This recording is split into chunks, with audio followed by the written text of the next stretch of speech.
And welcome to this edition of the Native News Update on this Wednesday, June 29th. I'm your host for today's program, and today we're going to go to Fort Hall, Idaho, and talk with correspondent and columnist Mark Trahant about a little bit about the politics that are coming up, possibilities and potential for state, county, and tribal cooperation, and a couple other odds and ends. Mark Trahant, give us a little update on some of the interesting things you're looking at in the world of politics in Indian country today.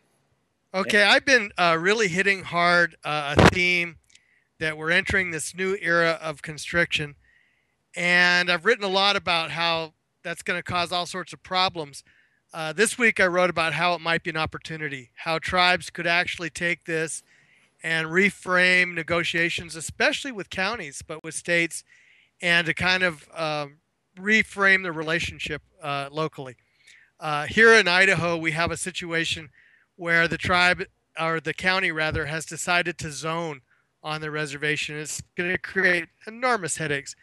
But as resources are tighter and tighter, why do you want to create a second system? And I think that's the message tribes need to get out: is we can help counties leverage really critical services, whether it be law enforcement or zoning, water quality, that sort of thing, because we're doing it anyway. Right. Fire services, police services, healthcare. The county zoning is no doubt likely to come in conflict with the tribe eventually, simply because you got two different jurisdictions attempting to perhaps impose their zoning on each other. Exactly. And this is a common problem that goes beyond Indian country. It happens when a city and a county have checkerboard lands, where a city may have jurisdiction over one side of the street and the county the other side of the street. So it's not an uncommon problem. And the way that cities and counties resolve this is with memorandums of understanding. And that's exactly what could work here. And isn't that an exercise of sovereignty, even sitting down to negotiate? How a tribal police officer chasing a tribal member and he leaves the reservation, you have a right to hot pursuit, and vice versa, those kinds of things? Absolutely. And it just makes sense in an era of less resources. Do you see, is there any models that you're seeing outside of state tribal compacts, county compacts? I thought Sam Delory and Vine Delory were really into that whole process of local government, intergovernmental discussions. And some tribes object to that. They say, no, we've got to go to D.C. What's your perspective? I think sovereign governments deal with other governments all the time, or a federal government.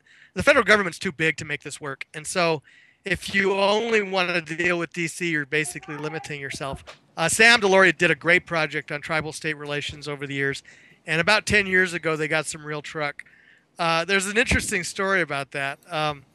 Charles Trimble and Sam Delory were at a meeting of NCAI where they were asked to go to the National Association of Counties. And the tribes were saying, you know, those counties are so powerful, we have to go and find out what they're doing right and what their lessons are and that sort of thing. So these two men go to the National Association of Counties National Convention. First thing up, they listen to the speech on tribal relations, and they're saying, these tribes are so powerful, we have to listen exactly what they're doing and learn from them, because both sides thought the other was the big powerful entity. And I think the lesson is that you can go in with some humility, and there is room to work. What's interesting is the model you talk about perhaps is the same model that some of the resources have been based on. There used to be the Wisconsin Department of Natural Resources, and if they said that there was 100 fish in a lake, there either was, you know, because they said it. Nowadays, with Great Lakes Indian Fish and Wildlife Commission, you have a second opinion on environmental issues, water quality, air quality in northern Wisconsin that actually probably enhances citizens' ability to access information. Doesn't having people with the same interests of fire protection, police protection, kind of enhance the whole scope of the region if they work together? Absolutely. And I think you're right about natural resources. That's really a group of people that came together, often because they were forced to. I mean, it wasn't a pleasant beginning. But in Washington State, for example, the salmon resource is better managed now because tribes in the state figured out how to work together. And had they not happened, there might not be a salmon resource to fight about. And I think with the declining budget situation for state governments, that's a clear analogy. Indeed, that's very interesting. There's a Native American Journalists Association meeting coming up next month, in the middle of the month. What kind of issues are media, newspaper people, communications within tribes facing? What's going to be the topic down there? Well, I think a lot of it will probably look at how the media landscape is changing. I suspect that there are a lot of journalists like me who've worked in mainstream who are now back home for because there is no more mainstream, and that's both an opportunity and, in some cases, kind of a "what do I do now" situation. I bet that'll be a big part of the topic. You know, the growth of Naja in the mainstream has just been so phenomenal that as the mainstream downsizes, you can only imagine its impact. Indeed, does the same concept as counties and tribes prevail at that level? Is it time for Native organizations and mainstream media people perhaps to work together to provide those components of coverage? I mean, what we want to do is save money on presses. We want to save money on newspaper and delivery systems, but still provide good, rich news. Absolutely. I think there's a lot of opportunities in that regard. I saw today that the New York Times is losing a lot of people. Why not partner with an existing entity to try to replace those people in Indian country? That'd be interesting. Yeah. How about the whole issue of press freedoms and so forth? Does that get lost in the budget cutting? Is that still an important issue amongst tribal reporters from your point of view? It's an important issue. I haven't heard anything flare up recently, although I bet one test will be as the Cherokee election unfolds. It was so close, so dramatically close, that I would not be surprised at all to see the press be a part of that debate at some point. Is there any hanging chads involved with that election? Other than the principal chief. Okay. Well, there's a Chad hanging on the side there, winning by 7 votes. It was interesting. 7 votes. Yeah, they declared Baker the winner on after the election, and then within a few hours after what they do their regular canvassing, it was Chad Smith ahead by 7, and I think they're going to go through all the rigmarole that a tribal election, and they've had stress down there in Cherokee country, but they're a big operation. And they're big boys, yeah. So. And it's stressful to do that no matter where it is. Talking about elections, I'm just looking at a newspaper. It says we got 1, 2, 3, 4, 5, 6, 7, 8, 8 candidates that are already declared on the Republican ticket. Are things getting exciting there yet? Starting to, and the 9th candidate is the one that seems to find a way to step on other people's toes really easily. That's Mama Bear, Sarah Palin.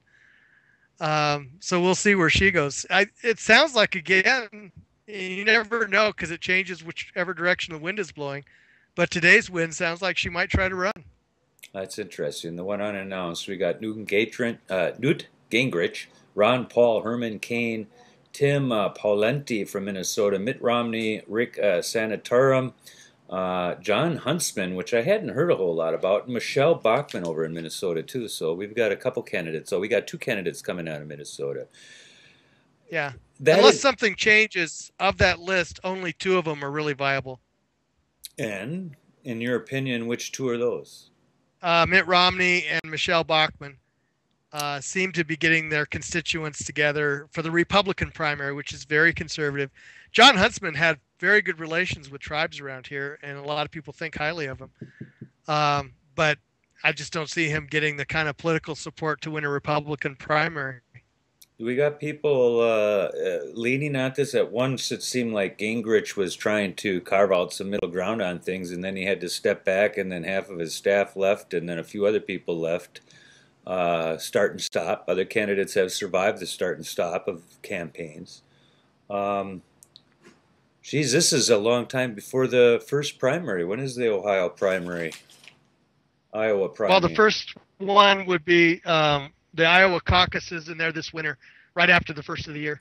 Okay, that's what I was wondering. It's not Ohio, it's Iowa that they have the first call. Everyone's runs down there, and everyone's for ethanol in their first positioning on that. You see anything going on that's going to... Go ahead. One funny thing about Iowa that I should mention is in her opening speech in Waterloo, Iowa, Michelle Bachmann talked about it having the same spirit of John Wayne.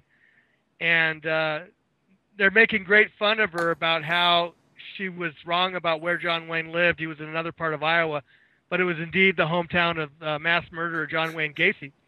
But the fun thing for Indian country is just bringing that up has brought up on YouTube hundreds of people posting John Wayne's teeth, and it's making the song a hit again. Well, oh, that's great. Now, do we have a revisionist in the Republican Party? We heard about Paul Revere running down to the shore of the Atlantic Ocean to wave off the British.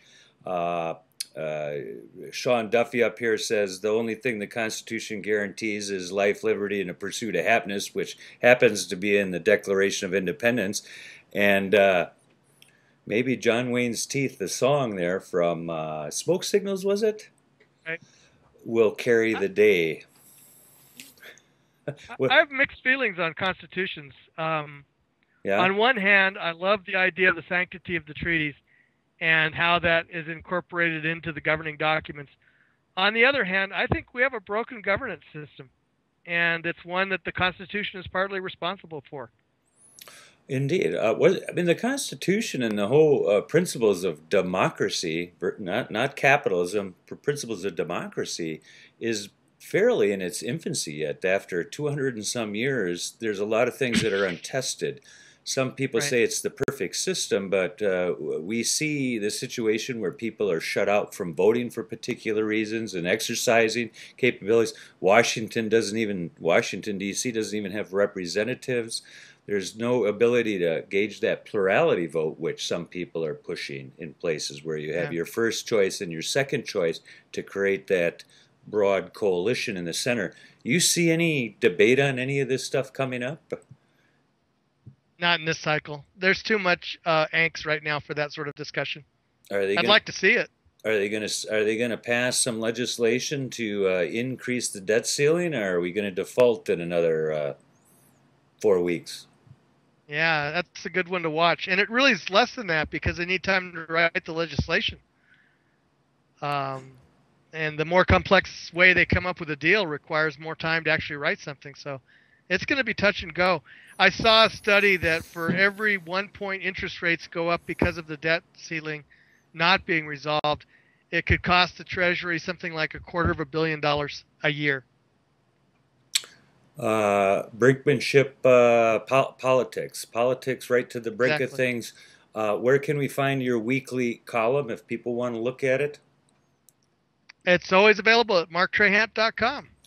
We'll go peek in there and see what else you got that we've missed here in the last week while we're on the road. Thanks for joining with us, Mark. We'll catch up with you in the near future again. And that is the latest roundup of news from Indian Country on this edition of the Native News Update. We want to thank you for joining with us, and you come back again soon. Miigwech.